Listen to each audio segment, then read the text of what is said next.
اور وہ جج ظاہر ہے جو اپنی مدت ملازمت دیگر عدالتوں میں ختم کر رہے ہوں گے، ان کا مستقبل جو ہے وہ آئینی عدالت کے ساتھ جڑ جائے گا، اور ظاہر ہے اس سے جو تمام 27 لاکھ کیس پینڈنگ ہیں وہ بھی ختم ہو چکے. الحمدللہ عوام کو جو ہے 47% جو غربت کی سطح سے نیچے جا چکے ہیں، ان کو بھی الحمدللہ اب جو ہے وہ مواقع میسر آ گئے ہیں اور ان کی سطح غربت سے وہ اوپر آ چکے ہیں. پھر اسی طریقے سے جو ہے الحمدللہ ہم نے یہ بھی دیکھا کہ اب جو ہے وہ 8 لاکھ جو بچے ہیں جو نوجوان نسل کے، وہ اب ملک چھوڑ کے جانے کی باتیں نہیں کریں گے، بلکہ اپنے ملک میں جو ہے وہ روزگار تلاش کریں گے. پھر اسی طریقے سے جو 35% انڈسٹری بند ہو گئی ہے وہ بھی الحمدللہ چل پڑی ہے، بلکہ مزید 35% کا اس میں اضافہ ہو چکا ہے. یہ سب ہو گیا ہے 27ویں آئینی ترمیم میں. جی میں دیکھیں یہ تو تھا تھوڑا سا تنزیہ بات، لیکن اب آئیں ریالٹی کے اوپر. ریالٹی یہ ہے کہ اس ٹائم پہ پاکستان کا آئین جو ہے اس کو بنے ہوئے آپ کے سامنے ہے کہ کتنا عرصہ گزرا ہے، اور پاکستان کے قیام کو جو ہے وہ آپ کے سامنے تقریباً 8ویں دہائی جو ہے وہ ختم ہونے کو ہے.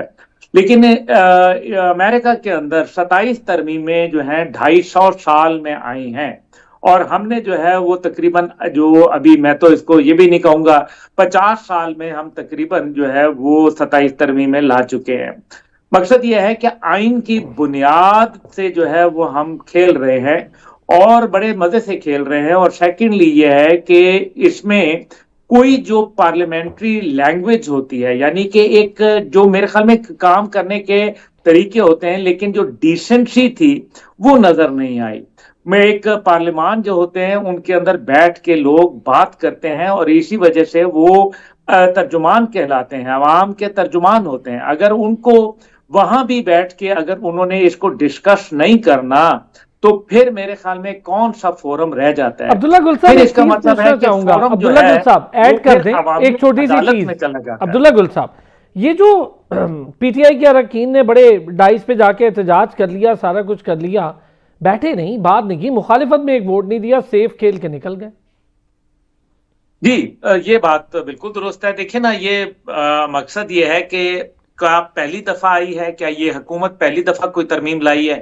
تو ماضی کی حکومتیں سمیت پی ٹی آئی کے جو ہے وہ اس قسم کے معاملات کرتی عبداللہ گل صاحب معذرت ایک بریک کی طرف جانا ہے سر، بریک سے واپس آتا ہوں، ذرا اس پہ اور ڈیٹیل بھی بات کرتے ہیں، وکلا کی رائے بھی لیتے ہیں ایک بریک کے بعد. کافی ساری ترامیم ہوئی جس پر ہم ذکر کر رہے ہیں، آئینی عدالت کو لے کے ہم ذکر کر رہے ہیں آرٹیکل 42 میں جو ترمیم کثرت رائے سے منظور ہوئی، آرٹیکل 59 میں ترمیم کثرت رائے سے منظور ہوئی، اور پھر اس کے بعد ہم نے دیکھا جی 63A میں لفظ سپریم کی جگہ وفاقی آئینی عدالت کرنے کی ترمیم بھی منظور کی گئی. اس کا کیا معاملہ ہے، اس پر بھی ذرا بات کروں گا. ایک چیف جسٹس اور بڑھ جائیں گے اور وہ ہوں گے آئینی عدالت کے، یعنی وفاقی آئینی عدالت کے چیف جسٹس، اس پر بھی ذرا بات کر لیں گے. 175D میں آئینی عدالت کی ججز سے دوبارہ حلف لینے کی ترمیم بھی منظور ہو گئی ہے، ذرا اس پر بھی ہم تھوڑی سی ڈسکشن کر لیتے ہیں.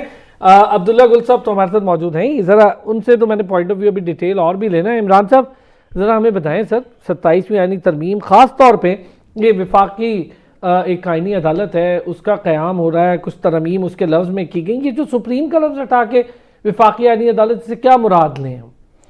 اچھا، اس سے پہلے جب ہم پچھلے پروگرام میں بیٹھے تھے تو ہمارا خیال تھا کہ شاید یہ کوئی میجر اسٹرکچرل چینج نہیں لا رہے، اور صرف جیسے پہلے بینچ تھا تو اس کو تبدیل کر رہے ہیں ایک وفاقی آئینی عدالت کی صورت میں. لیکن ابھی یہ جب امینڈمنٹ آئی ہے تو ہم نے دیکھا ہے کہ ایک میجر اسٹرکچرل چینج ہے آپ کے جوڈیشری میں، اور پھر سیم گوز ود کہ آپ کے آرم فورسز کا جو اسٹرکچر ہے اس میں بھی ایک بنیادی تبدیلی کر دی گئی ہے. سو فار جوڈیشری از کنسرنڈ، جہاں پہ پہلے سپریم کورٹ ہوا کرتی تھی، سپریم کورٹ کے پاس متعدد اختیارات ہوتے تھے، جن میں سے ایک اختیار ان کے پاس آرٹیکل 185 کا تھا، جس میں ان کا سو موٹو کا اختیار، ان کی جو کانسٹیٹیوشنل پٹیشن سننے کا اختیار، اور بہت سے ایسے اختیارات تھے جو صرف سپریم کورٹ کے پاس اویلیبل تھے. اس سے پچھلی امینڈمنٹ میں ہم نے ان میں سے کچھ اختیارات جو ہیں وہ ہم نے شفٹ کر دیے اور اس کو ایک اسپیشل بینچ کریٹ کر کے ان کے حوالے کر دیے. اب اس امینڈمنٹ میں ایک بالکل ہی آل ٹوگیدر ایک ڈفرینٹ انسٹیٹیوشن جو ہے وہ بنا دیا گیا ہے، جس کو ہم فیڈرل کانسٹیٹیوشنل کورٹ کہیں گے. تو آپ نے جو امینڈمنٹس دیکھی ہیں ان میں جو کافی ساری امینڈمنٹس جو جوڈیشری سے ریلیٹڈ ہیں، اس میں آپ نے دیکھا ہوگا کہ ورڈ کو سبسٹیوٹ کر کے جہاں پہ پہلے سپریم کورٹ کا لفظ کا ذکر تھا اس کو